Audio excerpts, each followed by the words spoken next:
Now, and with a look at all the very latest this lunchtime now, it's the ITV News.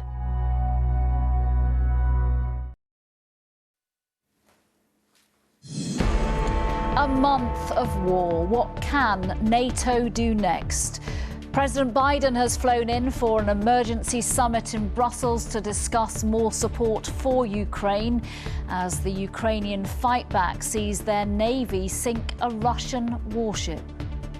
There is a new sense of urgency, and I expect that the leaders will agree to accelerate the investments in defence. We've got to step up. We've got to increase our support. We'll have the latest on the NATO talks and the latest from Ukraine, also ahead. The Chancellor defends his spring statement, saying the most vulnerable are his top priority. The tax plan we announced yesterday will put billions of pounds back in the pockets of hard-working British families. Prince William's sorrow over slavery after protests and talk of independence from the British monarchy. And the long journey to safety, the children from Ukraine starting a new life in the UK.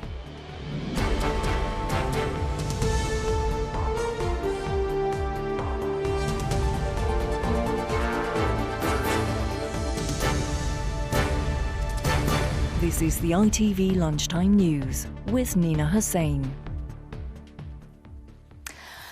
Good afternoon. A month since Russian troops invaded Ukraine, the capital is still standing. But in such a short time, so many casualties, so much uncertainty, and so many millions forced to leave their homes and country behind. Today, a day of frenetic diplomacy. NATO leaders are meeting right now to discuss their next move to try to bring this global crisis to an end. We'll get the latest on that from our Europe editor, James Mates, in just a minute. First, here's James Dunham. 1 month since Putin began his savage invasion, President Biden among the 30 world leaders putting on a united front in Brussels in the face of the threat from Russia. We gather at the critical time for our security. NATO's chair acknowledging more must be done. We are united in condemning the Kremlin's unprovoked aggression and in our support for Ukraine's sovereignty and territorial integrity. We are determined to continue to impose costs on Russia to bring about the end of this brutal war. The Prime Minister announced his next steps: new economic sanctions on 65 Russian banks and businesses, 6,000 more missiles and £25 million for the Ukrainian military. Look, I think that the reality is that Vladimir Putin has already crossed the red line into barbarism, and I think it's now up to NATO to consider together the appalling crisis in Ukraine, the appalling suffering of the people of Ukraine. That suffering, indiscriminate and incomprehensible. Mariupol, a city brought down to ruins. But the country's leader and its people continue to show resolve. The Ukrainian Navy releasing this footage following the explosion of a Russian warship it claimed to have sunk.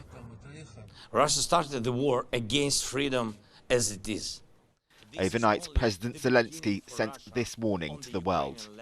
Russia is trying to defeat the freedom of all people in Europe, of all the people in the world. It tries to show that only crude and cruel force matters.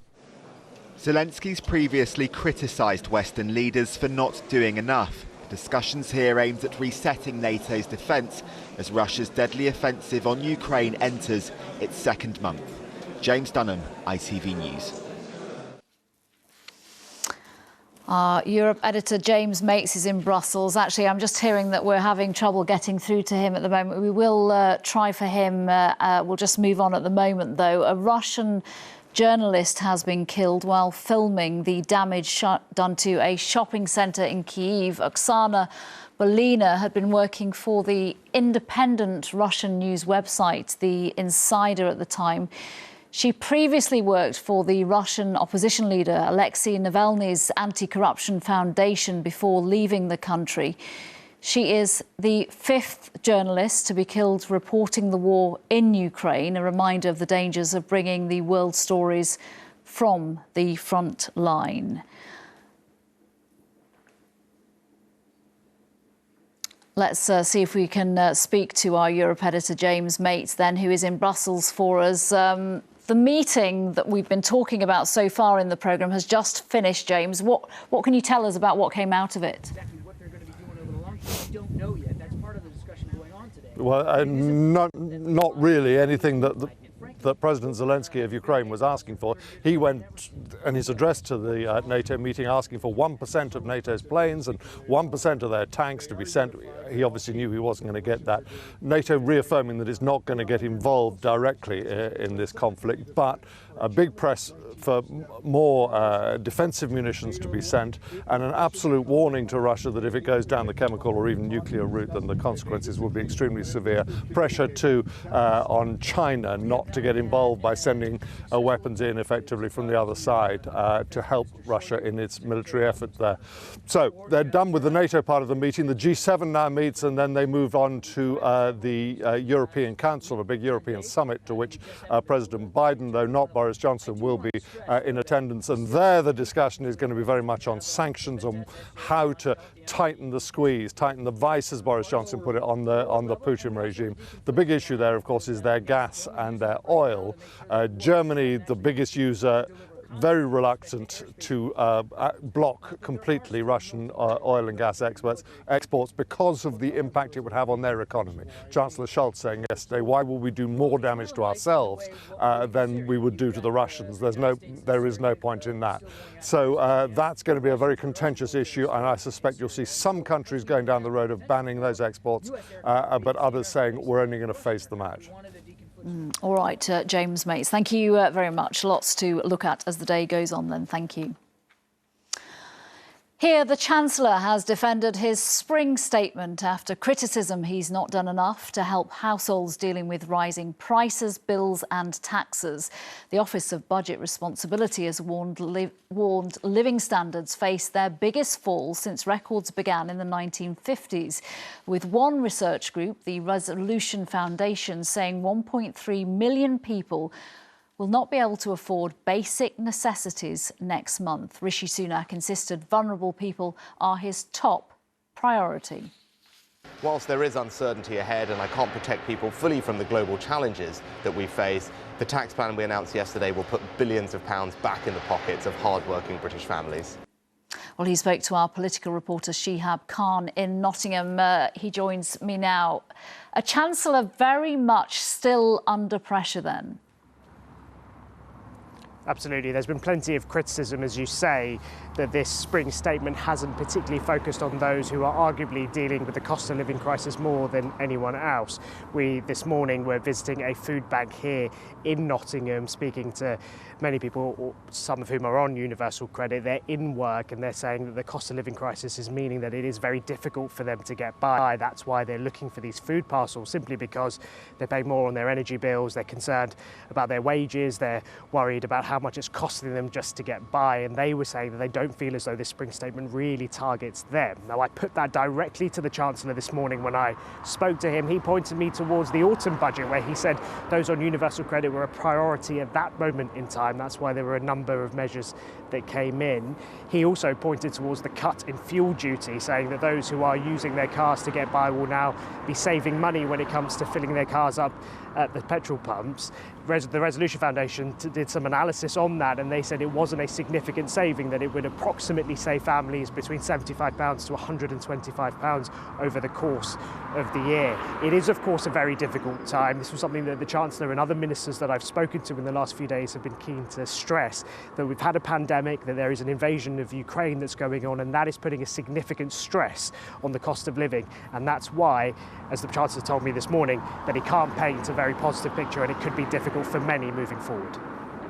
Shihab Khan, thank you very much for that. Thank you. Well, let's take you through in detail that research by the Resolution Foundation. The foundation focuses on the living standards of those on low to middle incomes. Its latest research shows a typical working age household faces a fall of £1,100 this year, which is 4% of their income. But the greatest falls are due to be felt by the poorest, whose income is set to fall by 6%.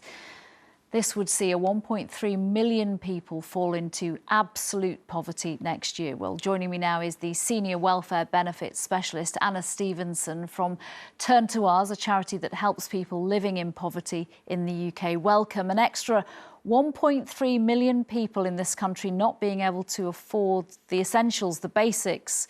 What is your advice for anyone facing such a dire situation next month? First of all, just to say that it is absolutely wrong that in this country, in 2022, we are looking at such a huge number of people who can't afford the basic things they need to live. It is wrong that that should be the case, and it is terrifying. It is very hard to match the scale of what we're seeing in reality with the tone of the Chancellor's statement yesterday. The two just do not align at all. We are facing an extraordinary crisis. You've seen Martin Lewis just the other week saying that the toolbox is empty. There is so much more help needed than what is on offer. And that is a very, very frightening situation for us to be in. Anna, on a practical level, if your income, if you are in the poorest in this country and your income is facing a fall of 6%, what does that look like? That looks like not being able to afford food. That looks like not being able to afford your rent. We're past heat or eat. Things are in serious crisis. These aren't people who can cut back by taking fewer holidays or not shopping at Waitrose. They're already living on desperately low budgets. Over the past year, half of callers to our helpline were calling because they couldn't afford their bills. So we are in deep crisis. How can people who are listening to this, who feel like they aren't in that situation, help those that are, or those that are going to face the situation soon? You can donate to charities, you can donate money to food banks, you can donate to Turn to Us, you can donate to grant-giving charities in your area. There are very large numbers of charities in the UK who help people who are struggling, and they will, all of them, I'm sure, be very willing to accept your donations. And briefly, if you are on the brink, if you are somebody who might be able to afford their bills now but might not be next month, what's your advice to them in about 15 seconds, if you will, please? This is a moment where it's really important to get on top of your budget. So check you are getting everything you're entitled to. And that does mean everything. Do a benefit check, check all the different schemes that energy companies, water companies, broadband companies, mobile phone companies offer for people on the lowest incomes, because once you're getting a benefit, that opens the door to various other help. So don't just rely on, trying to cut down. Make sure you're getting all the help you're entitled to. OK, Anna Stevenson, thank you very much for that advice. Thank you. And our expert panel has answered some of your questions about the Chancellor's announcements and what it might mean for you. You can find that and lots more on the ITV website. Still to come, the chief executive of P&O Ferries faces MPs over the dismissal of 800 workers. And welcome to Scotland. A group of Ukrainian children have arrived to start a new life here in the UK. First, the Duke of Cambridge has said he feels profound sorrow at slavery and acknowledged Jamaica's painful history. Prince William, who is in Jamaica with Kate, addressed the issue during a dinner hosted by Sir Patrick Linton-Allen, the Queen's representative in the country. It follows days of protests in Jamaica calling for an apology. Our royal editor Chris Shipp is there. Tell us more about what Prince William did say last night. Well, Nina, this has been, I think it's fair to say, a tricky visit for William and Kate. Just a couple of days in Jamaica, and a lot of people were watching this speech last night, a speech that William gave, as he's given in all the countries on this tour. But here in Jamaica, he was going, we knew, to address this issue of slavery. Now, there have been protests that have greeted William and Kate before they got here. I have to say there were crowds of supporters as well. But we wanted to know exactly how far he was going to go, what he was going to say about Britain's role in the slave trade. And this is what he said in that speech last night. I strongly agree with my father, the Prince of Wales, who said in Barbados last year, that the appalling atrocity of slavery forever stains our history. I want to express my profound sorrow. Slavery was abhorrent, and it should never have happened. So he expressed his profound sorrow, but he didn't say sorry. Now, I don't think we expected him to. That's the kind of thing you would expect to come from the UK government rather than from a member of the royal family. But there has been pressure on him to say something, because the protests here haven't just been about slavery and about reparations. They've also been about whether or not the Queen should remain the head of state. This is a realm. These pictures yesterday from the meeting with the Prime Minister were pretty awkward, and the Prime Minister basically served notice on Prince William that he does want Jamaica to stop being a Commonwealth realm and become a new republic. So it's all about to wrap up here in Jamaica, but this has been as diplomatically tricky as we thought it would be. Chris Shipp, thank you very much. Thank you. Here, the chief executive of P&O Ferries has admitted today that the decision not to consult the unions over the sacking of 800 workers did break the law. Peter Hepplethwaite was questioned by MPs this morning. Our business editor, Joel Hills, was listening. Joel, it sounds like a big admission. What exactly did he say? Well, it was an extraordinary session. It began with one of the committee chairs asking the chief executive of P&O if he was criminal or incompetent, and that set the tone. Peter Hepplethwaite arrived at the door behind me, came armed with an apology. MPs barely let him get it out. Such is the level of outrage that these actions of his company have generated. Hepplethwaite admitted that P&O Ferries chose to ignore UK law when it dismissed 800 crew members a week ago. He said there was no other way to do it. He said P&O would have gone bust had the company not cut costs by halving its wage bill. Hepplethwaite revealed that the average P&O crew member was earning around £36,000 a year, and that they'll receive £46,500 in compensation. He told the MPs that P&O was recruiting agency workers who will earn, on average, £5.50 an hour, well below the UK minimum wage. At the end of the session, Darren Jones MP accused Peter Hepplethwaite and P&O of willfully breaking the law.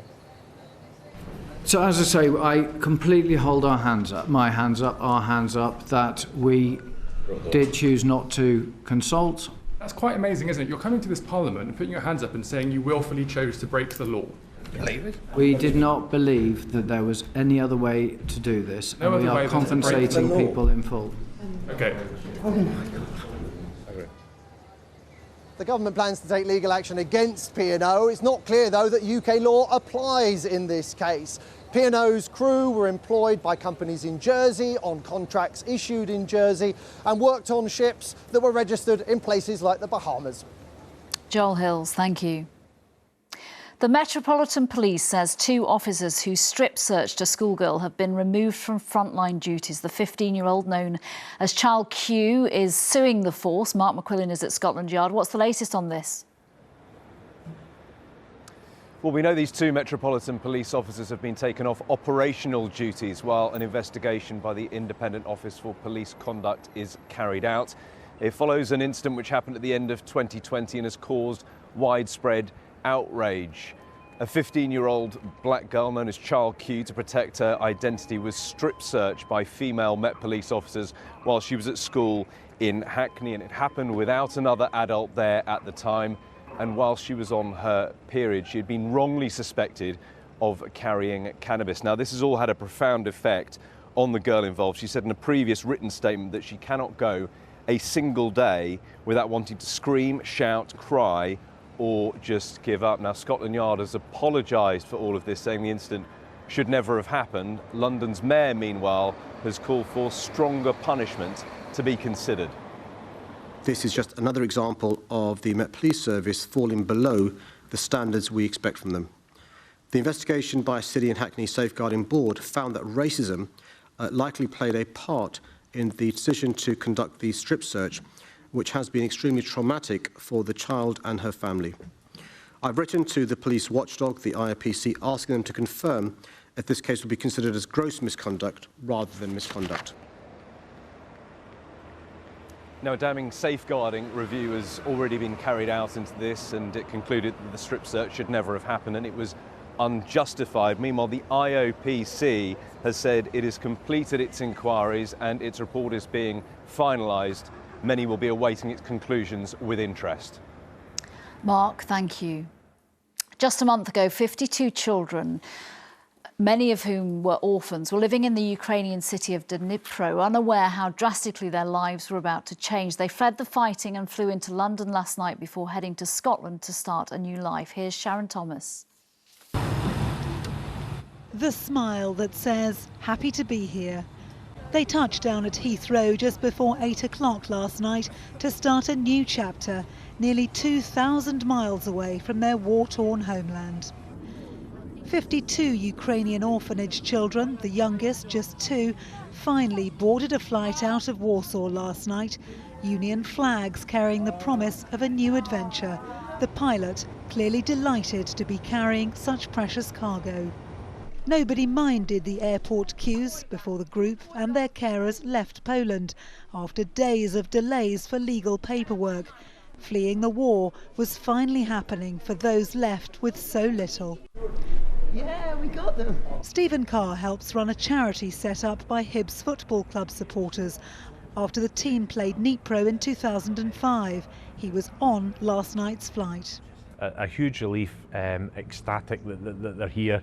It's been a journey, and along that way there's been lots of times where we've been unsure whether we're going to follow it through. We've hit some hurdles, but I have to say every step of the way, if we've had a problem, somebody somewhere stepped up and sorted that problem out for us. The children, who will all stay together as a family unit, have now flown to Scotland and will wake up tomorrow morning not to the sounds of shelling and gunfire, but the tranquility of Loch Lomond. Sharon Thomas, ITV News. Mary's here at 6:30 from me. Bye-bye.